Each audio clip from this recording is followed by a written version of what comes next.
Hi, I guess so I'm at the coffee farm right now, and I've witnessed and understand how coffee grew from the flower to the point they got pollinated and become the seeds that you see right now. Where is it? Like this. And it's not an easy process.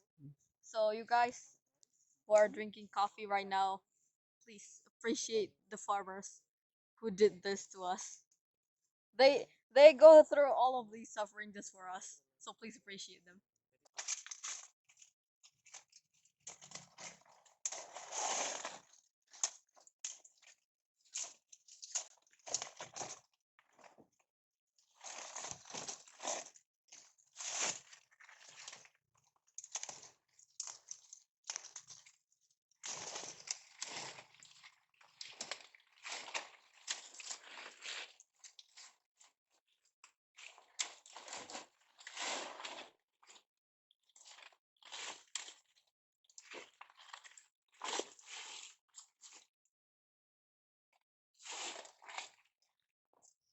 Supaya nggak ganggu nanti kalau ini bunga. Kalau ada kipasnya dibuang kipasnya, dipupuk gitu.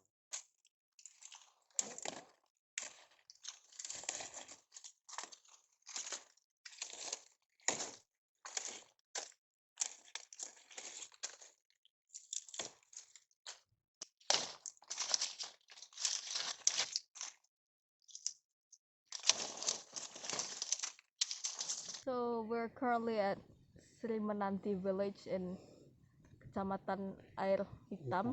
It's located in Lampung Barat. And I feel like I'm gonna piss myself off because the road is extremely painful to get through. My left hand is actually vibrating right now. You can't you probably can't see it in the camera, but it's vibrating right now. Yeah, I rode the motorcycle, and this is the road that we have to go through. As you can see, it's very dangerous. There could be sudden ups or downs, and that could potentially harm you because you could fall off your bike.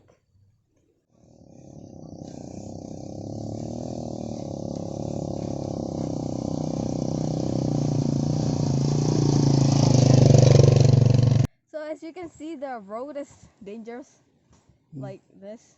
It goes uphill, and we can actually use motorcycle to go up there, but it's worth it. The view is so pretty. Look at that. Look at that. Di sini sebelah kanan saya ini ada namanya, kalau kata lokal kami, kopi nangka. Rasanya lebih pahit dan daya jualnya kurang dibandingkan dengan kopi Tugusari. Jenis kopi ini yang dibanyak sukai oleh masyarakat sini. Sekali dia berbuah bagus, banyak rasa, lebih enakan Tugusari dibandingkan dengan kopi ini.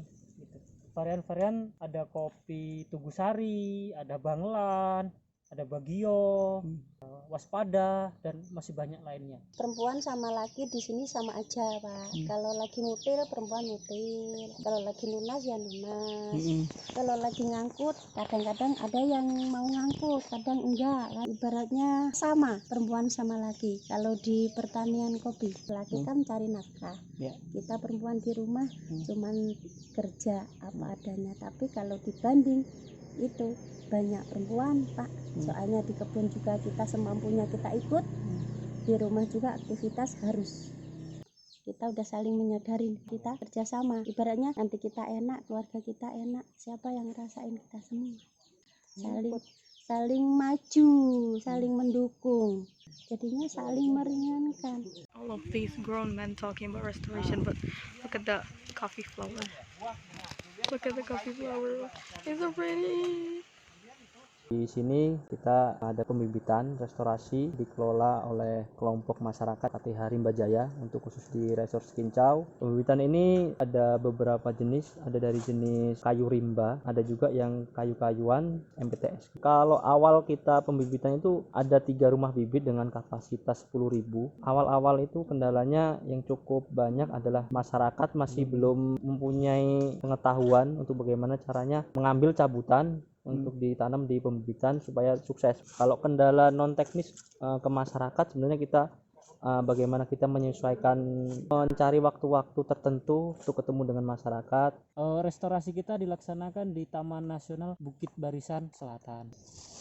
Ini adalah tanah restorasi kita di kelompok KTH Rimba Jaya, melakukan restorasi seluas 43 hektar. Di sana ada gunung, itu gunung termasuk TNBBS yang di sini udah marga. Nah, untuk batas kita itu perkampungan yang kecil ini mungkin sekitar 200 meter dari sana ke atas ini sudah TNBBS. Kira-kira kendalanya dalam restorasi ini apa? Pertama, waktu penanaman kita nggak tahu kan, alam itu kadang hujan, kadang kemarau. Dari segi manusianya itu sendiri, orang yang sudah tahu itu adalah tanaman restorasi tapi mereka masih menyemprot menggunakan pestisida. Berarti untuk melaksanakan proses itu apa aja yang dibutuhkan? KTH Rimba Jaya kita membagi 3 blok. Pertama, blok 1 kita kumpulkan anggotanya, kita jelaskan besok pada tanggal sekian, bulan sekian kita akan melakukan penanaman. Dari kelompok kita menyiapkan bibitnya, ajirnya. Setiap pemilik lahan wajib mengambil bibit dan ajir ke kelompok, menanamnya di wilayahnya masing-masing.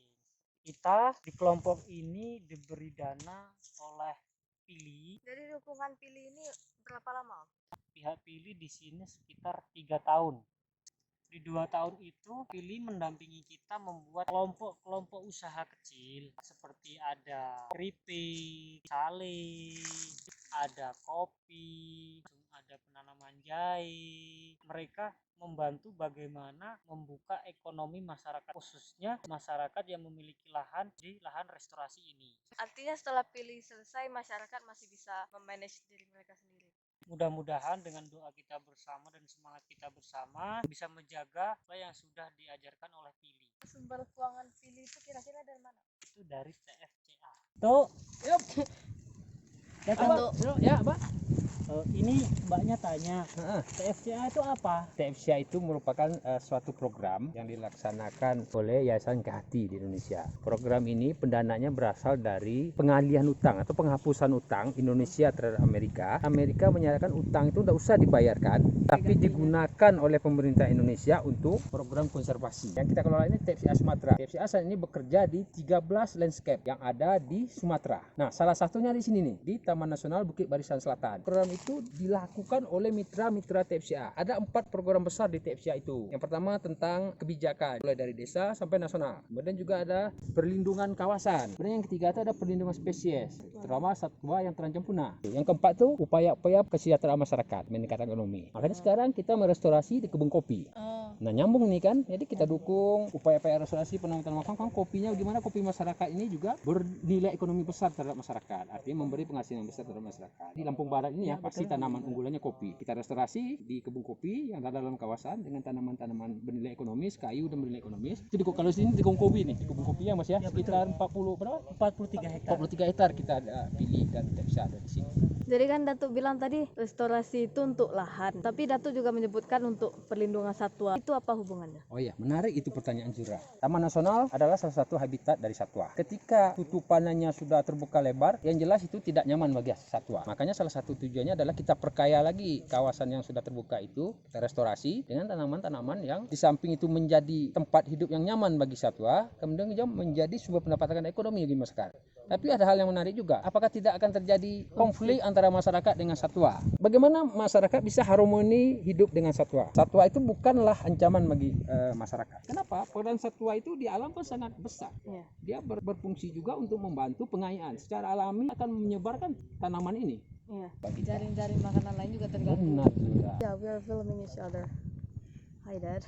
Yeah, this is the common view here, and look, you can see the sunset is real pretty. Also, did this cloud look like a squirrel? I want to meet my mom after all of these are over, I guess, and then we're going back to Pekanbaru and just live our normal life. The real expedition starts today.